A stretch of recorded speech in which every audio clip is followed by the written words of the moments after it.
कि अक्सर लोग जड़े ना जमात दे विच जद मिलते हैं तो एक ऐसा है जिनी बरीक नुकता जिस तो अक्सर पढ़े लिखे लोग भी नावाकिफ होंगे हैं और वो गलती करते हैं। मसलन तशहुद दे विच कि अगर जिनी जड़ा बंदा बाद दे विच आके मिलिया वो मसलन दूसरी रकत दे विच आके मिल गया, दूसरी रकत दे विच वो मिल गया, हुण उसदा तशहुद कोई नहीं बनता, पेश नमाज जड़ा उस ते पढ़ना ही पढ़ना।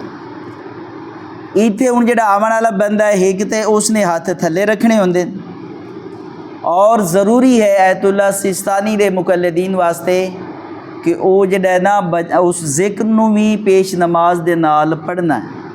अक्सर लोग जड़े ना उस जिक्र नूं नहीं पढ़ते, बाकी यानी हाथ थले रख लेंदे मगर वो पढ़ते नहीं। उन्होंने लोगों की आयतुल्ला सिस्तानी के नज़दीक नमाज बातिल है। उन्होंने नज़दीक ये जिक्र जड़ा ना बेशक उत्थे तुहाडा नहीं बनता मगर पेश नमाज तुहाडा पढ़ रहा तो उन्होंने नाल इस जिक्र नूं तुसीं पढ़ना है तो फिर तुहाडी नमाज ठीक होगी।